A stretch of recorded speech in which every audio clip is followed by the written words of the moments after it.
yourself better too. That's a lot better. Thank you all for coming. It's a pleasure to have such a great crowd. How many would say that this is probably one of the most interesting first 100 days of a new administration that we've seen in a long time, for various reasons? What are we doing? It's certainly one that I have noticed, and I think everybody has noticed, that has gotten a lot of people engaged in the democratic process, and that's a great thing, I think. You know, we've had a lot of listening sessions over my short time in Congress. I'm in my second term, as you know. I've had probably, in my first year, I had about 15 public events. In my second year, I think we were up to 28 public events similar to this. And it was difficult to get a crowd this size out. In fact, in this very room, I think we probably did as well as we did anywhere. We probably had maybe 40 people come. A lot of times there would be 12 or 15. And so this is great to have so many people engaged in what's going on today. And I know there's a lot of concerns. I want to hear your concerns. There's a lot of questions. And I think this is an important thing that we do. The first 100 days, and we're not even quite there of this administration, I've told people, and I think you know, that I have been spending most of my time in Washington, D.C. This is my first time that I have been through this process of changes in administration. We were told, don't count on going home very often the first few months, and people that told us that were absolutely right. So this is really the first opportunity that I've been able to commit to having something like this just because of time. So I appreciate everyone's patience. You know, this is, what is this, April 11th? It's early in this first term. A lot of things are being talked about, a lot of concerns out there, and I want to hear what you have to say. Just let me talk a little bit about some of the issues that are going on today, and I know a lot of these have come up. But first of all, the president's budget came out, or skinny budget as they call it. A lot of concerns about that, many things that were cut. And I want to make sure that we're not doing something that is going to be detrimental to our nation.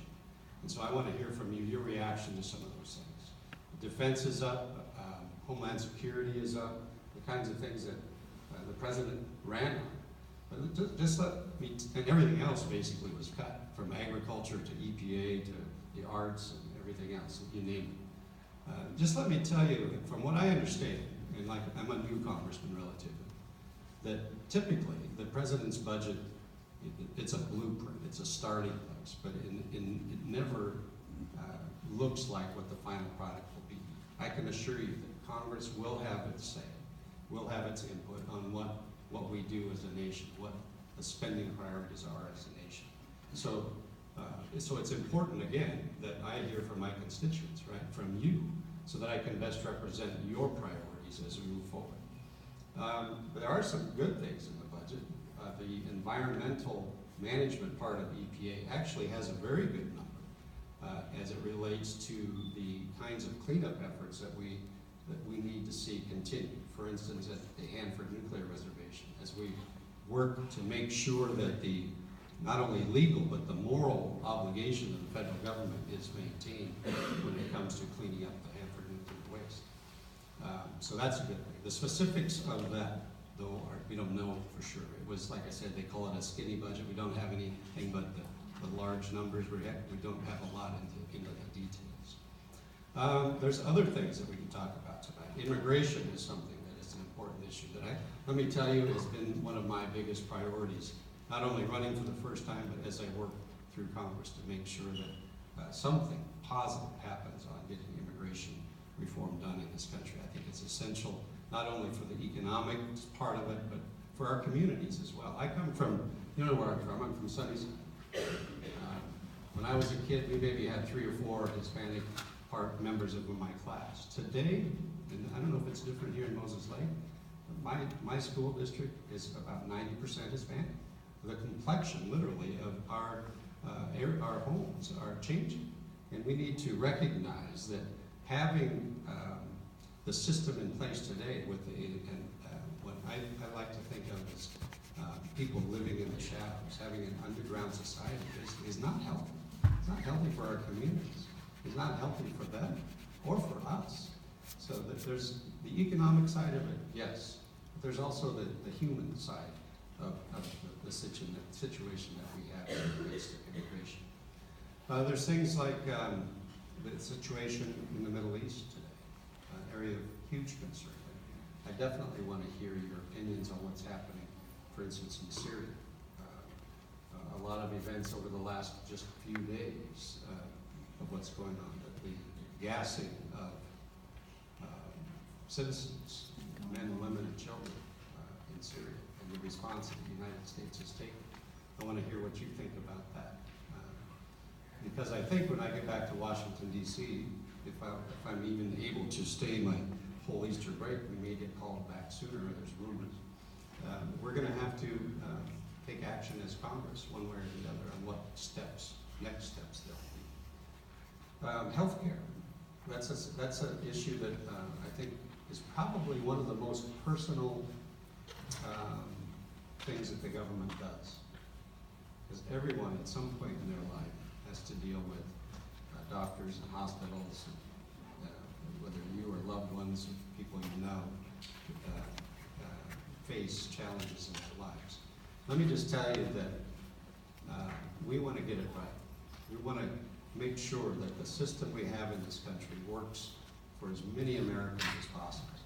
And so again, it's very vitally important that I hear your opinions on the healthcare coverage, the healthcare quality, the healthcare cost, all of the things that are entwined in the healthcare issue.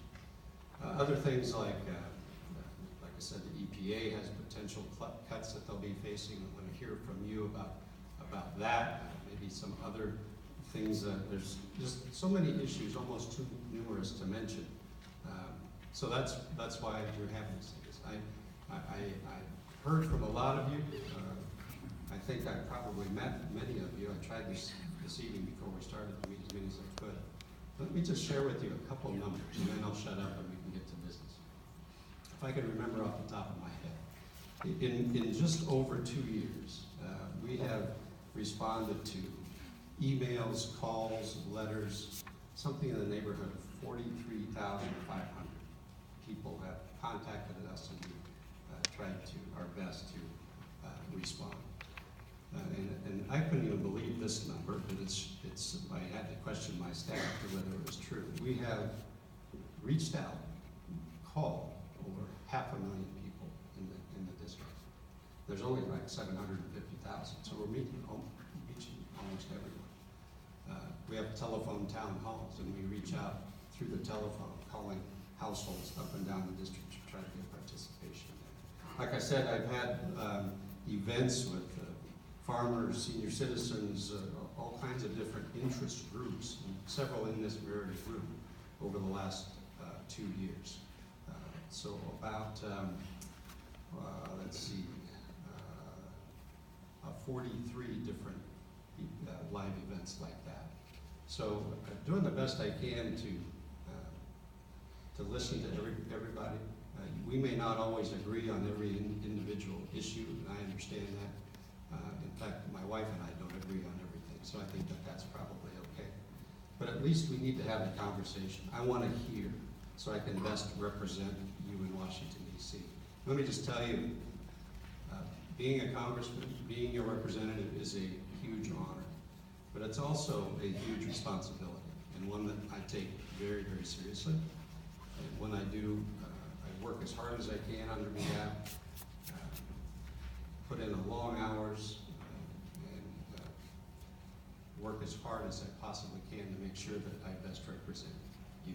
So to best do that, I need to hear from you. And so let's get started doing it. Wade, if you'd be so kind to start. We will try to get through as many questions as we possibly can.